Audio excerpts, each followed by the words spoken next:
আমাদের এই ছোট্ট জীবনে সময়ের মূল্যটা অনেক বেশি, আর এই সময়কে যদি সুন্দরভাবে উপভোগ করা যায় তাহলে তো আর কোনো কথাই নেই। আর এই সুন্দর সময় তো উপভোগ তখনই করা যায় যখন পরিবারের সকলে একত্রিত হয়ে কোথাও ঘুরতে যাওয়া বা অনেক বেশি মজা করা। ঘুরতে যাওয়ার মজাটা তো তখনই দ্বিগুণ হয় যখন পরিবারের সাথে আপনি ঘুরতে যাবেন বা বন্ধু বান্ধবদের সাথে ঘুরতে যাবেন। সময় খুব দ্রুত চলে যায়, আর যে সময় চলে যায় সেটা আমরা আর কখনোই ফিরে পাবো না। তাই সবাই মন খুলে হাসুন আর মন খুলে ঘুরে বেড়ান। আজকে আমরা পরিবারের সকলে মিলে কোথায় কোথায় ঘুরলাম, কতটা মজা করলাম, চলুন শেয়ার করি। আসসালামু আলাইকুম সবাইকে। তো আজকে আমরা মূলত বের হয়েছিলাম পারমাণবিক বিদ্যুৎ কেন্দ্র দেখার উদ্দেশ্যে। যদিও আমরা পাবনারই মানুষ, তবে হাস্যকর ব্যাপার হলো আমরা এতদিনেও এই পারমাণবিক বিদ্যুৎ কেন্দ্র দেখতে আসি নাই। না আসার কারণটা হচ্ছে আমাদের গার্জিয়ানদের সময়ের অভাব। আমরা এখানে আসার পরে সবাই খাওয়ায় ব্যস্ত হয়ে গেছে, আর এদিকে আরেকজন সাজুগুজু করাতে ব্যস্ত। চটপটি ঝালমুড়ি খাওয়ার পরে আমরা সবাই মিলে চলে যাই হার্ডিং ব্রিজের নিচে। এইখান থেকে তো আমাদের নামতে অনেক বেশি কষ্ট হচ্ছিল, বিশেষ করে রুহির অনেক বেশি কষ্ট হচ্ছিল, যার কারণে সে তার খালামনির হাত ধরে নিচে নামছে।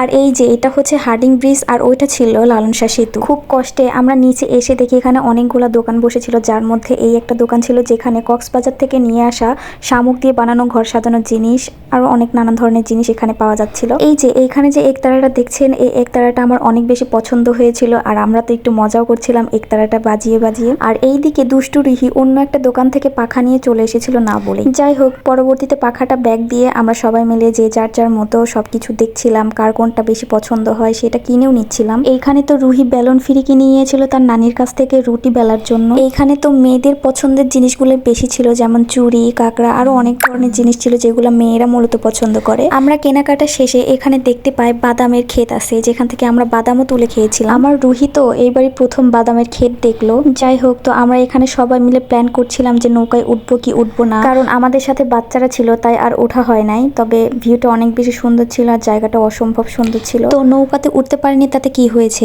এখানে অসম্ভব একটি মজাদার খেলা হচ্ছিল, যেখানে বল দিয়ে মেরে বোতল ফেলতে পারলে একটা স্পিড ফ্রি, মানে একটা বলের বিনিময়ে 5 টাকা করে নেওয়া হচ্ছিল। আর ওই বল দিয়ে স্পিডের বোতলের উপর হাত ঠিক করে যদি ফেলতে পারা যায় তাহলে একটা স্পিডের বোতল আমাদেরকে দিচ্ছিল। দুঃখের বিষয় হচ্ছে আমি আর লামিয়া একটাও ফেলতে পারিনি, আর মজার বিষয় হচ্ছে সোহাগ 6টা ফেলে দিচ্ছিল, মানে 6টা স্পিডের বোতল সে পেয়েছিল। খেলা শেষে আমরা সবাই চলে যাই পাহাড়ে। সেই পাহাড় দিয়ে হেঁটে হেঁটে আমরা উঠে যাই হার্ডিং ব্রিজের ওপরে। এই হার্ডিং ব্রিজ মূলত ব্রিটিশ আমলের তৈরি, এটি অনেক বছরের পুরনো ব্রিজ। এই ব্রিজটি দেখতে অনেক দূর দূরান্ত থেকে লোক আসে। যাই হোক, এই ব্রিজটি দেখে আমরা চলে যাই আবার নতুন একটি জায়গায়। আসলে আমাদের মূলত প্ল্যান করা ছিল আমরা এই হার্ডিং ব্রিজটা দেখবো আর রূপপুর পারমাণবিক বিদ্যুৎ কেন্দ্রটা দেখবো, কিন্তু সেখানে গিয়ে আমাদের প্ল্যান হয় আমরা আরো একটি জায়গায় ঘুরতে যাব। সেটা হচ্ছে, থাক আজকে আর নাই বলি, কারণ ভিডিওটা অনেক বেশি লং হয়ে যাবে। তো আপনারা নেক্সট ভিডিওতে দেখে নেবেন আমরা পরবর্তীতে কোথায় সবাই মিলে ঘুরতে গেলাম।